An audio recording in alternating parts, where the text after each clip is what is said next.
तरीके से रावण ने भिखारी बनकर आया था, रावण के पुतले आज तक जलते हैं। जिस तरीके से नरेंद्र मोदी भिखारी बनकर आया और देश को लूटने का काम कर रहा है, ये आधुनिक भारत के जयचंद हैं। ये काले नेमी राक्षस की तरह हैं, अहंकारी हैं, अज्ञानी हैं, कोरा गप्पू हैं। देश ने मान लिया कि ये मंद बुद्धि का फेंकू ही पप्पू है। तो ये गोरे अंग्रेजों की नाजायज आत्माधारियों को, काले अंग्रेजों को भेजना कोई कठिन काम नहीं है। आप हर मोर्चे पर विफल हैं। आपसे देश की सरहद नहीं संभल रही, आपसे देश की अर्थव्यवस्था नहीं संभल रही, देश की कानून व्यवस्था नहीं संभल रही। देश में तमाम जो सार्वजनिक संस्थाएं हमारी पूर्ववर्ती सरकारों ने बनाई वो नहीं संभल रही है। आपसे लुआई नहीं संभली, आपसे घर नहीं संभला। एक पत्नी को छोड़ने वाला भगोरा रामचंद्र जी के भूमि पूजन करता है तो उस समय भगवान राम के साथ साथ मां सीता के भी आघात पहुंचता है। ये देश पूछना चाहता है, प्रधानमंत्री जी, आपने देश को बर्बाद करने की सुपारी ली है क्या किसी देश से? देश बचाने के लिए आपको प्रधानमंत्री चुना, आपको पूर्ण बहुमत की सरकार चुनी गई, नींबू मिर्ची टांगने के लिए नहीं। यह ईस्ट इंडिया पार्ट 2 की सरकार, जिसके मुखिया नरेंद्र मोदी हैं। भाजपा आरएसएस की सरकार, आरएसएस के दूसरे गुरु गोवलकर के सिद्धांतों को मानती है। सामा साहेब वतन की कुछ लोग खून मांगते हैं। जमाना बीता है जिनका फिरंगियों की दलाली में, मुखबरी में वो आज देशभक्त होने का सबूत मांगते हैं।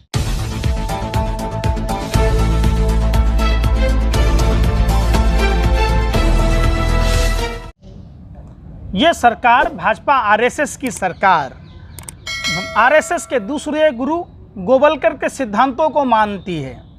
गोवलकर का किताब वी आर आवर नेशनहुड में साफ लिखा है 95% लोगों को गरीब बनाना। ये जानबूझकर उसी फंडे में काम कर रही है। जिस तरीके से 40 आईटीआई को निजीकरण के हवाले किया जा रहा है, हम पूछना चाहते हैं देश के प्रधानमंत्री से, देश के कानून मंत्री से, गृह मंत्री से, जब आपसे मंत्रालय नहीं संभल रहे, जब आप विभिन्न मंत्रालयों के अंतर्गत आने वाले संस्थान नहीं संभल रहे, तो देश के गरीब जनता के टैक्स के पैसों से वेतन भत्ते लेने वाला मंत्री क्यों?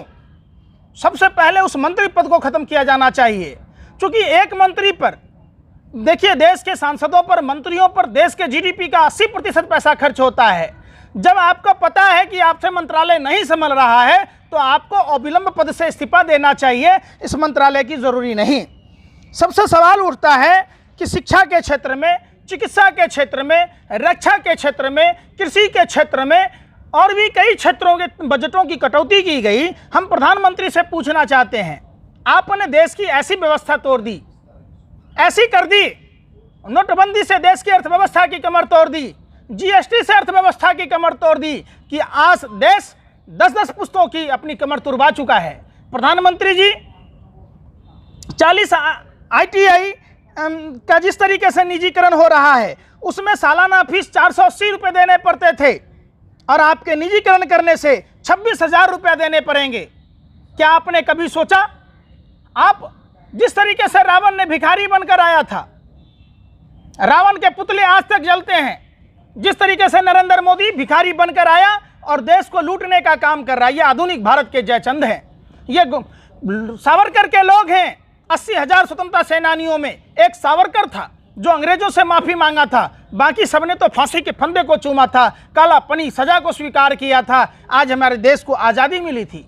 यह ईस्ट इंडिया पार्ट 2 की सरकार, जिसके मुखिया नरेंद्र मोदी हैं, जानबूझकर भारत को गुमराह कर रहे हैं, जानबूझकर देश की संपत्तियों को लूटा जा रहा है। एचएएल को डुबोकर रिलायंस डिफेंस को प्रमोट किया गया, भारत के एमटीएनएल बीएसएनएल को डुबोकर जियो को प्रमोट किया गया, रिलायंस भारत पेट्रोलियम को डुबोकर रिलायंस पेट्रोलियम को प्रमोट किया गया। देश ने देखा है, पहली बार ऐसी निकम्मी सरकार देश में आई है जो अपने ही मुल्क में, आज देखिए कि ये खड़े हैं गौतम अडानी के, जो अडानी खटारे स्कूटर पर चढ़ता था। मोदी सरकार गौतम अडानी को बचाने के लिए देश के सबसे बड़े बैंकिंग संस्थान आरबीआई के विरुद्ध खड़ी हो गई है। 20,000 करोड़ रुपए के जीएसपीसी घोटाले में मोदी सरकार कोर्ट पहुंची है। 72 सालों में, 74 सालों में ऐसा पहली बार हुआ है कि सरकार आरबीआई के विरुद्ध खड़ी है। पहली बार ऐसा हुआ है। जीएसपीसी को ओएनजीसी टेक ओवर करती है। ओएनजीसी में देश का चिंटू, नफरती चिंटू जो देश में अमन भाईचारा समाप्त करने की बात करता है, हराम का खाता है, हरामखोर 27 लाख रुपए का पैकेज लेता है, स्वतंत्र डायरेक्टर बनाया जाता है, ओएनजीसी को डुबाया जाता है जानबूझकर एक साजिश षड्यंत्र प्रयोग के तहत। रेलवे में तत्कालीन रेल मंत्री लालू प्रसाद यादव जी ने 1 रुपये टिकट का दाम कम किया था। रेलवे हजारों करोड़ की प्रॉफिट में थी। आज देश में प्लेटफॉर्म टिकट के बेतहाशा दाम बढ़े, टिकट के दाम बढ़े, फिर भी रेलवे नुकसान में है। तो ये देश पूछना चाहता है प्रधानमंत्री जी, आपने देश को बर्बाद करने की सुपारी ली है क्या किसी देश से? देश बचाने के लिए आपको प्रधानमंत्री चुना, आपको पूर्ण बहुमत की सरकार चुनी गई, नींबू मिर्ची टांगने के लिए नहीं। आप हर मोर्चे पर विफल हैं।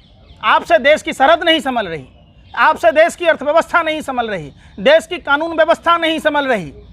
देश में तमाम जो सार्वजनिक संस्थाएं हमारी पूर्ववर्ती सरकारों ने बनाई वो नहीं संभल रही है। आपसे लुआई नहीं संभली, आपसे घर नहीं संभला, तो फिर आप छोड़ क्यों नहीं देते? आप छोड़ दीजिए, रिजाइन कर दीजिए, देश को बकस दीजिए, देश खुशहाल हो जाएगा। प्रधानमंत्री जी, आप भाजपा के आईटी सेल की तरह प्रभु श्री राम का राजनीतिकरण ना करें।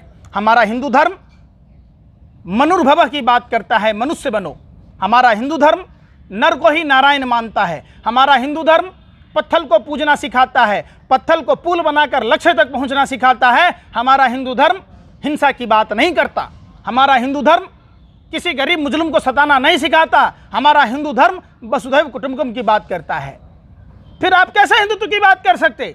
ये काले नेमी राक्षस की तरह हैं, अहंकारी हैं, अज्ञानी हैं, कोरा गप्पू हैं। देश ने मान लिया कि ये मंद बुद्धि का फेंकू ही पप्पू है। हिंदू धर्म त्याग, तपस्या, बलिदान, क्षमा, परोपकार के लिए जाना जाता है। हिंदू धर्म दूसरों की भलाई के लिए जाना जाता है। हिंदू धर्म दूसरों को आघात पहुंचाने, बलात्कार के लिए हिंदू धर्म इसके लिए नहीं जाना जाता। हिंदू धर्म में नारी का सम्मान है। जब प्रधानमंत्री जी राम मंदिर के पूजा करने गए, भूमि पूजन, हमारे धर्म में प्रभु श्री राम ने दिखाया कि माँ सीता के लिए उन्होंने लंका पर विजय हासिल की। एक पत्नी को छोड़ने वाला भगोरा रामचंद्र जी के भूमि पूजन करता है तो उस समय भगवान राम के साथ साथ माँ सीता के भी आघात पहुंचता है। हम इस चीज़ का घोर विरोध करते हैं। वजह सताए 3 गए, राजधर्म और वंश मानो मेरी बात, नहीं तो देख लो रावण, कौरव और कंस। जैसे ये जो असुर थे, चाहे वो कौरव हो, कंस हो, रावण हो, जो लोग उनको सही बात बताता था उनको देशद्रोही कहते थे। ये असुर प्रवृत्ति के लोग हैं। इनको हर कोई गलत लगता है, जबकि गलत सही मायने में यही लोग हैं। 1941 में फजल उल-हक के साथ से बंगाल प्रांत में सरकार बनाया था, धर्म के आधार पर विभाजन की बात की। 1942 में भारत छोड़ो आंदोलन को कुचलने की बात की। 1943 में गुलाम हुसैन अब्दुल्ला खां जिन्ना के साथ सरकार बनाई। अखंड भारत को खंड खंड करने वाले ये लोग धर्म के आधार पर विभाजन की बात की। ये लोग कभी देशभक्त नहीं हो सकते। ये आधुनिक भारत के जयचंद लोग हैं जो अपने ही मुल्क को बर्बाद कर रहे हैं। सामा साहेब वतन की कुछ लोग खून मांगते हैं। ज़माना बीता है जिनका फिरंगियों की दलाली में, मुखबरी में वो आज देशभक्त होने का सबूत मांगते हैं। मैं फिर इस सरकार से पूछना चाहता हूँ, अहंकारी दम्भी सरकार से, जब जो डॉक्टर शर्मा किडनी का व्यापारी था उस पर एनएसए क्यों नहीं लगाया जाता?